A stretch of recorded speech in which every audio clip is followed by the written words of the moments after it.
Hello everyone. How's everyone doing? So is everyone from the first year of BBA? And MBA also. Who all are from BBA first year?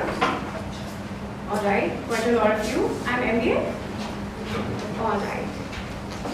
So as you heard, I am the counselor in BCMPS. I'm Tulika Chandra. I'm a psychologist. And I would like to welcome you all. Heartfelt welcome. I hope you have a great year ahead, career and lifetime. I will just be connecting the PPT and we'll start.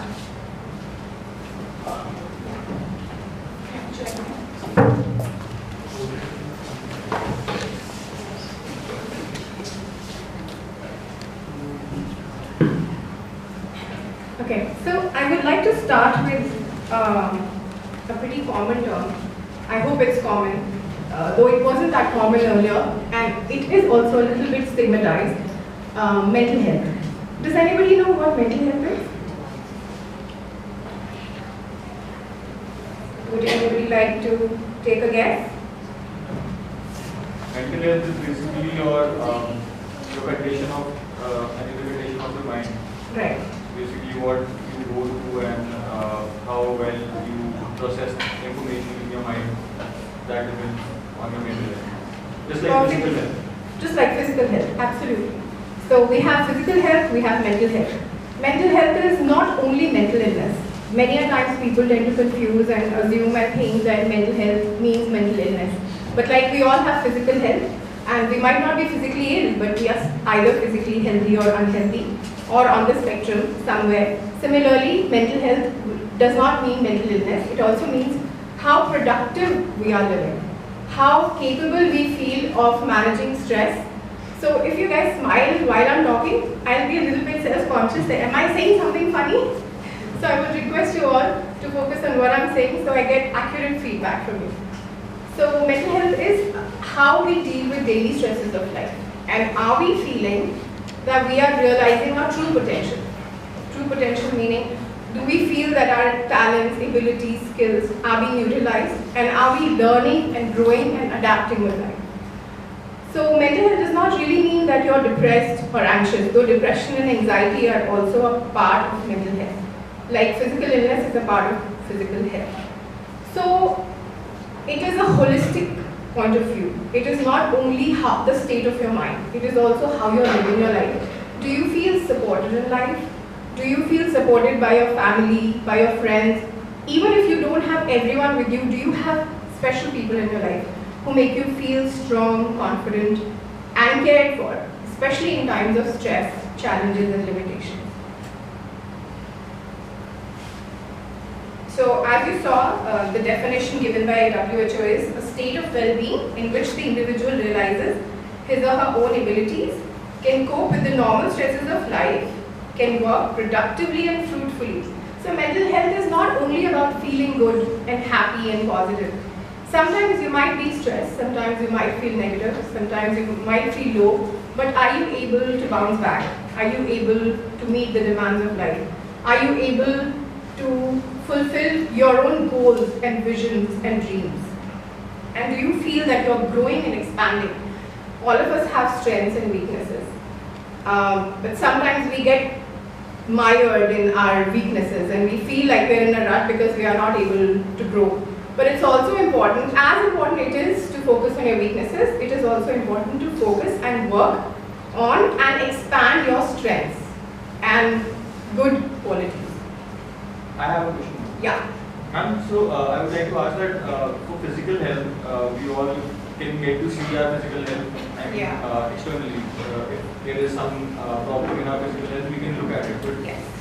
In regards to mental health, how do we, are there any parameters to judge our mental health? A person going through some bad mental health, how would he find that his mental health is going wrong? That's a perfect question. Actually, that's an ideal question. How do you know? Everyone thinks that they are fine. Yeah, and it's true. And do we really accept that we are falling on our mental health and we are not doing that well, or we need some kind of help or input? So these are certain signs that if this is happening to you, it is not only a sign of physical health deteriorating, but it could be a sign of your mental health deteriorating. if you feel or you notice somebody in your surrounding or you yourself notice that you're eating suddenly too much or you're eating too less, you're sleeping too much or you're sleeping too less, not as a conscious decision. Sometimes you make a conscious decision that, okay, I'm starting a fitness regime and let me eat less and let me eat balanced. Not as a conscious choice, but subconsciously without your knowing, you suddenly notice that this is happening, sudden changes. Having low energy, and sometimes you might have low energy, but having low energy continuously over a period of time can be a sign of low mental health, of your mental health deteriorating. Feeling unusually confused or scared, which is like sometimes you might feel scared, sometimes you might feel on the edge, but if it is happening quite a lot and for a longer period of time, usually in clinical diagnosis, we say that you're depressed or your anxiety is a disorder when anything that keeps you low or sad or anxious continues for more than 2 weeks at a stretch. So say something happened and you're feeling sad, there is a loss. Maybe you were preparing for some competitive exam, you didn't get through it, and you start feeling sad and low, and you kind of lose hope. But if it continues for a couple of days, it's understandable. But if it continues for more than 2 weeks, it can be clinically diagnosed as depression or anxiety or OCD, depending on what it is. And does that even, relate to your diet? Because your diet can affect your moods and... Absolutely. So, diet is very important because if we take healthy, balanced, nutritious diet, it not only affects our physical health, it also affects our mental health. So, you know what happens when we get stressed or there's lack of nutrients and vitamins and minerals, our body starts showing signs. And both our physical and mental health get deteriorated. So it is important to take healthy, balanced, nutritious diet. Most of us are not even very clear about what healthy, balanced, nutritious diet really is. Can anybody tell me what it is? Most of it should be containing protein and less carbs and fats, depending on your body type. Yes, depending on your body type. And that's very true. Vitamins and minerals as well. Exactly. So you know, in psychology and mental health, we talk about individual differences. Every individual is different. We might be similar in many ways, but we are also different in many ways. So it's ideal to know our body type or even our personality type or how we deal with stress. To understand ourselves is very important. In fact, they say कि अपने आप को जानना सबसे ज़्यादा ज़रूरी है. More than knowing your environment and others, though even that is very important. Because if you know what the environment is, what are the demands of the situation or the organization that you're studying in, or your parents, or for your own future and dreams, it's also important to know how you think and feel, how you deal with the expectations. Are you able to match with that, or are you feeling burdened by it? And even if you're feeling burdened by it, are you able to pull yourself out of it? And there has to be a support system, there has to be a healthy lifestyle for you to feel both physically and mentally healthy. And the second last point, hearing voices or believing things that are untrue, is actually a sign of mental illness, which is called psychosis, when people have hallucinations and delusions. So that can be a clinical side. I am not a clinical psychologist, but if anybody ever faces this or sees anybody in the family, they should consult a clinical psychologist or a psychiatrist. And so how would you recommend anyone to better their mental health? Because in terms of physical health, you can just work out, you can go to the gym and you can practice some exercise.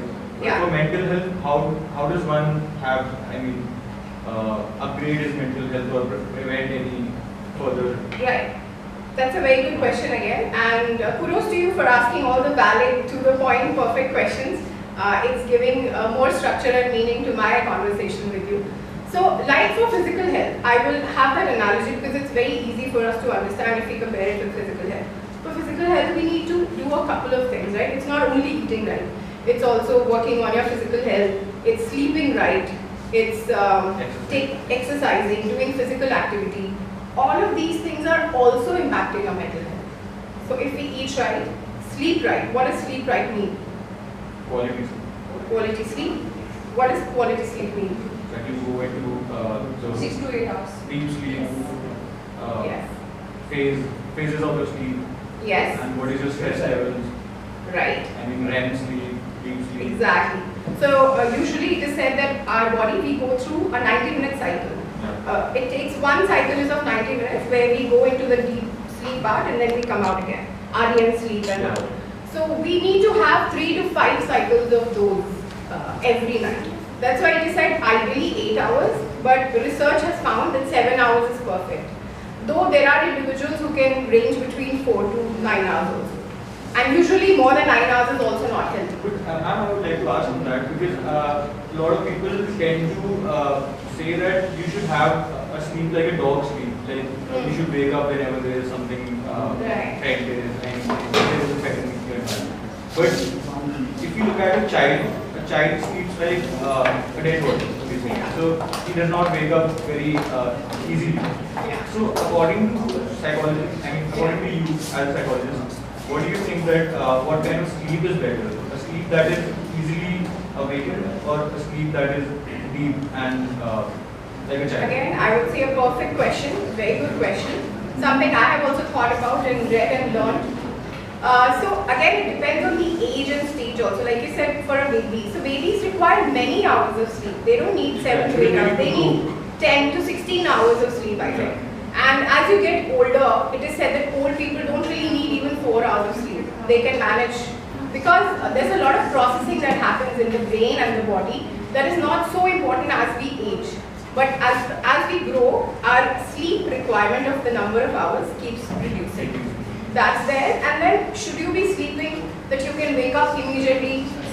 Mostly it is important for people who are like working in such situations like soldiers, doctors. Also in army they train people to sleep like a dog, like they can wake up whenever there is a threat. Yeah. So is that physically, better for them or is it? It is better for a person who needs to be awake as soon as there's an emergency, like for example a soldier, but it can have its effects. So even for soldiers it's important that they have that downtime. Some people can thrive on that kind of sleep. Some people will not falter, their health, mental health or physical health will not falter if that happens. But for most of us, it will. Yes. So for anybody to always be sleeping that they can wake up on a snap is really not healthy. And for somebody to wake up, not be able to wake up and no matter आँख भी लग रही है तो नहीं उनकी नींद खुली, that is also not healthy. So we have to be somewhat mentally aware and alert, and we have to focus on. Also, we all need to figure out how much sleep works for me personally. You know, I can study. Yeah, over a period of time, I can see that if I sleep for 8 hours, do I feel alert and energetic, or I still feel sluggish? I might be oversleeping, I might be undersleeping. So that's all a personal, individual barometer that we need to follow and assess.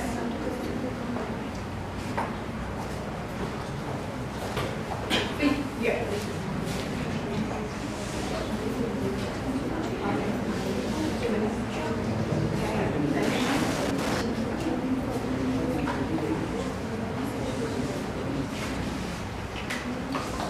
So also the question was what all things can we do to stay mentally healthy?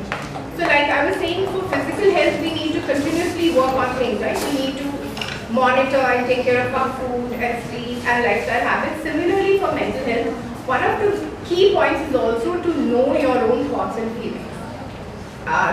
In my practice of psychology and counseling for over 10-15 years, I have noticed half the time people are not aware of what they are really thinking or what they are really feeling. Most of the time people say, I am feeling nothing, I am okay, it's fine. You know, but that's a very limited vocabulary for feeling. Nothing to judge. That's because we haven't been taught. We have not really learned how to tune into our own feelings. At all times, we might be feeling bored, we might be feeling stressed. Let's, for example, okay, I think I'm running short on time. How much time? 1 minute? 2 minutes. Okay. So we're going to be wrapping up soon. So yeah, I was talking about feelings. So it is important for us to be aware of how we are feeling. Am I feeling stressed, bored, nauseous, excited, hopeful? And it helps in growing our emotional intelligence. And as we grow our emotional intelligence, our mental health also can improve. Because it helps us identify, acknowledge, articulate, and be aware and of and manage our own emotions and feelings. Also our own thoughts. One of the techniques to be aware of your own thoughts and manage your own thoughts is to have a diary, have a journal. Whether you like to write on pen and paper or you like to take notes on your phone because somebody might read your diary. It's a very common thing. Most people don't like to write a diary. So one of the